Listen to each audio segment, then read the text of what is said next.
자, 오늘의 메인 주제가 뭐냐? 옆나라 일본에서 최초로 10대에게 사형을 선고했습니다. 이 사진이 지금 최초로 사형을 선고받은 엔도 유키인데, 자, 기사를 보시면 일본에서 처음으로 미성년자가 사형을 선고받았다 이렇게 되어 있죠. 그럼 얘가 실제로 범행을 저질렀을 당시에 몇 살이었냐? 19살입니다. 한국으로 치면 고등학교 3학년밖에 안 돼. 근데 얼마나 큰 범죄를 저질렀길래 사형까지 선고를 받았냐? 바로 사람을 죽였습니다. 50대 부부를 흉기로 수차례 찔러 잔혹하게 살해했고요. 이후에 불을 질렀는데, 보시면 아시겠지만 단순히 우발적으로 지른 화재의 규모가 아니고요. 가스통 9개를 연쇄적으로 폭파시켜서 완전히 전소를 시켰습니다. 이후에 소방관 분들이 화재를 진압을 했지만 집은 완전히 무너져 버렸고요. 지금 보시면 잔해들을 치우고 있는데 집의 형태를 알아보기가 힘들 정도입니다. 애초에 이 범행이 아주 치밀하게 계획대로 흘러갔다는 걸 보여주고 있는데, 자, 그럼 우리 머릿속에는 한 가지 의문이 생깁니다.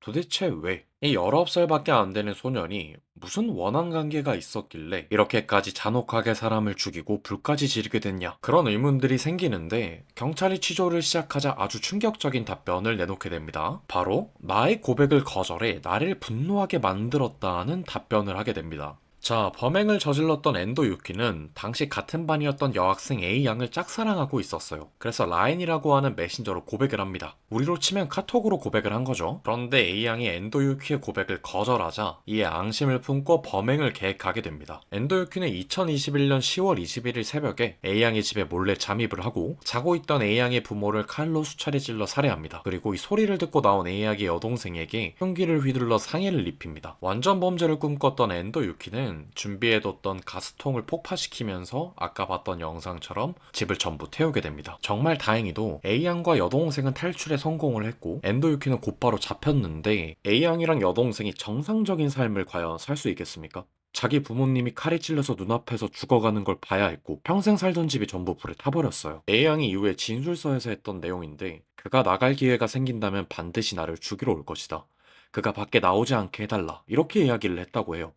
그런데 아주 심각한 문제가 하나 있죠. 뭡니까? 바로 나이입니다. 범행을 저질렀던 엔도 유키가 몇 살입니까?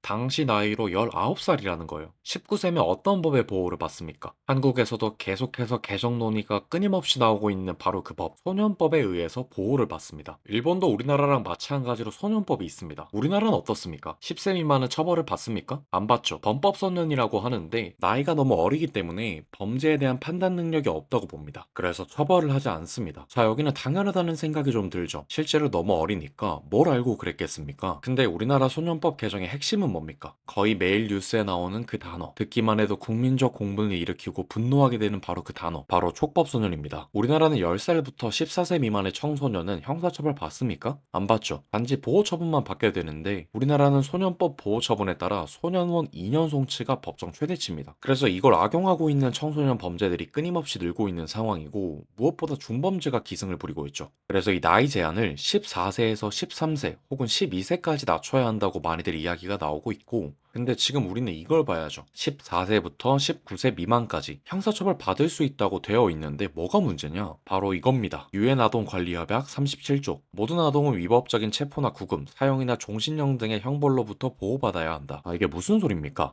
형사처벌을 할 수는 있지만 어떻게 하라는 겁니까? 양형을 완화하라는 거죠. 실제로 우리나라는 소년범에 대해서는 양형 최대치가 15년입니다. 어떤 중범죄를 저질렀건 최대 15년 이상 판결을 내릴 수가 없다는 겁니다. 그리고 일본은 소년범이 만 20세까지고 최대 20년의 양형을 내릴 수 있습니다. 그럼 아까 고백을 거절했다고 짝사랑하던 여학생 집에 잠입해서 부모를 잔혹하게 살해하고 방화했던 엔도 유키. 범행 당시 몇 살입니까? 19살이죠. 그래서 일본에서도 당시에 굉장히 뜨거운 주제였습니다. 미성년자가 했다기엔 너무나도 잔혹한 범행과 가스통까지 준비해뒀던 치밀한 범죄 계획에도 소년법의 보호를 받는 것이 과연 타당한지에 대한 국민적 공분이 있었는데 그런데 결과가 어떻게 났습니까? 일본의 고지방재판소는 지난 19일 미성년자인 피고 엔도 유키의 사형을 선고한다. 자, 어떻게 이게 가능했냐? 일본에서 2022년에 특정소년법이라는 걸 제정합니다. 자, 필요한 내용만 한번 가져와 보면 일본의 민법상 성인의 기준을 기존의 만 20세에서 만 18세로 하향한다. 이후 18세 19세의 청소년을 특정 소년으로 규정하며 이들에 대한 특례 규정을 두어 소년법에 의해 보호받지 못하도록 한다. 자, 이게 한마디로 줄이면 무슨 말입니까? 18세 이상의 청소년은 성인과 동일하게 처벌하도록 특례가 추가됐다는 거죠. 그리고 이름과 주소, 얼굴까지도 공개가 가능하도록 법을 개정하면서 고지방재판소에선 2021년 범행 당시 19세였던 엔도 유키에게 2022년에 제정된 특정소년법을 적용, 2024년 1월에 사형을 선고할 수 있게 됩니다. 엔도 유키가 재판을 3년 동안 받았잖아요. 단 한 번도 사과를 안 했습니다. 그런데 사형 선고를 받은 그날, 유족에게 진심 어린 사과를 하고 싶다. 과거 가정에서 학대를 받으며 자란 자신의 성장 환경을 이야기하며 심신미약을 고려해달라고 말을 했다고 하고요. 하지만 고지방재판소는 판결에 대해서 엔도 유키가 확고한 살해 의도를 지니고 범행을 치밀하게 준비했을 뿐만 아니라 너무나도 잔혹하게 살해했다며 지난 재판을 받는 동안 유족에게 범행에 대한 일체 사과도 하지 않았고 재판장에서는 후회하지 않는다, 사회로 가지 않아도 좋다 등 반성의 여지를 전혀 보이지 않아 갱생의 여지가 없다고 판단해 사형을 선고하면서 소년범으로는 최초로 사형을 선고받은 인물이 되었습니다.